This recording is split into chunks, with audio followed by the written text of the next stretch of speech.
El lenguaje. El lenguaje es un sistema de signos a través del cual los seres humanos, los individuos, nos comunicamos entre sí, se comunican entre sí, ¿no? El lenguaje puede ser, los signos, o en todo caso en el lenguaje, pueden ser orales, pueden ser escritos, pueden ser gestuales, ¿no? Todos y cada uno de estos signos se componen o se unen y forman un lenguaje, la forma como nos comunicamos los seres humanos. Vamos a ver las características del lenguaje. Primero, el lenguaje es racional. ¿Por qué se dice que el lenguaje es racional? Porque el lenguaje está vinculado directamente a la inteligencia, ¿no? Porque necesita una secuencia lógica, necesita un orden lógico. Yo no me puedo comunicar inconscientemente, sin pensarlo. Me tengo que comunicar pensando adecuadamente qué es lo que quiero expresar, qué es lo que quiero decir, qué es lo que quiero escribir. Entonces es racional, porque está vinculado a la inteligencia.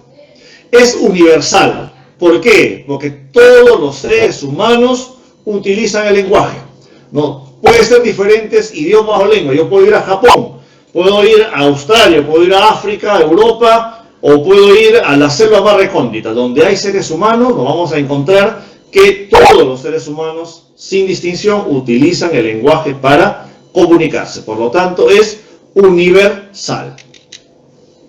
Es biarticulado. ¿Qué significa esto de que es biarticulado? Significa que se puede descomponer. En este caso se descompone. Bi significa dos. Recuerden, bi, dos. Se descompone en dos niveles básicamente el lenguaje. Se descompone en unidades con significado. En este caso, por ejemplo, son morfemas, ¿no? Y se descompone en unidades sin significado, que son los fonemas o grafemas. Vamos a hacer un recuerdo breve de lo que seguramente hemos estudiado en años anteriores. ¿Qué son los morfemas? Los morfemas son aquellas unidades que se unen para formar diversas palabras. Dentro de ellos están los lexemas o raíces y los afijos, que son los sufijos o prefijos, con los cuales voy formando diversas palabras, ¿no? Cada uno de ellos tiene significado.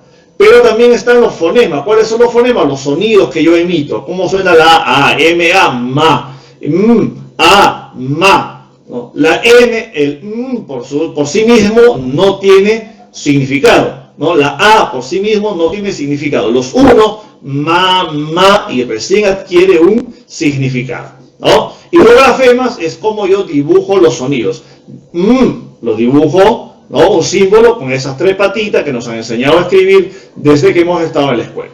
Entonces, esto es, ¿no?, cómo se descompone el signo lingüístico, como se descompone el lenguaje. Unidades con significado y unidades sin significado. Dos niveles, ¿no? Vamos a ver aquí un ejemplo, cómo descomponemos esta palabra perrito, por ejemplo, ¿no?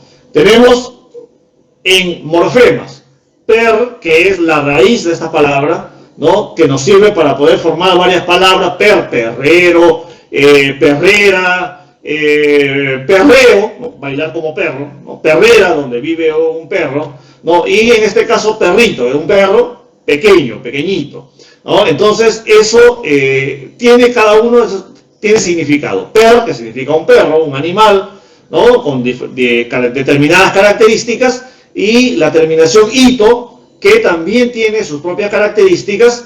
En este caso significa algo pequeño, ¿no? Pero también lo puedo descomponer ya en letras, P, E, R, I, T, O. Por separado, cada una de estas letras no tiene sentido, no tiene significado. Entonces, así se descompone el lenguaje. Por lo tanto, se dice que es biarticulado. Se compone en estos dos niveles. Es innato. ¿Qué significa que el lenguaje es innato? Significa que es parte de la genética ya del ser humano. A través de la evolución de millones de años, ¿no?, las capacidades y las características para poder utilizar el lenguaje están en mi genética. ¿Qué se me transfiere genéticamente? Por ejemplo, todos tenemos cuerdas vocales que nos sirven para hablar. Que tenemos una capacidad mental que nos sirve para interpretar los sonidos, para interpretar los gestos, para leer, ¿no? Entonces, eso está ya en nuestra estructura genética. Pero a la vez, por supuesto, cada ser humano desarrolla según sus propias características. Es decir, todos tenemos cuerdas vocales, pero algunos hablamos más grueso, otros hablamos más agudo, y en otros países hablan a su manera, y en fin, esto es, digamos, la característica del lenguaje que es innato, porque está presente en todos los seres humanos, pero cada ser humano lo desarrolla a su propia manera, a su propia característica. Muy bien, entonces esto ha sido todo, y vamos a dejar esta pequeña tareita nada más para que ustedes puedan investigar, ¿no?, las diferencias entre lengua, lenguaje y habla. A ver, vamos a ver, ¿no?, en qué diferencian estas tres partes que también son parte, por supuesto, del curso de comunicación y del lenguaje.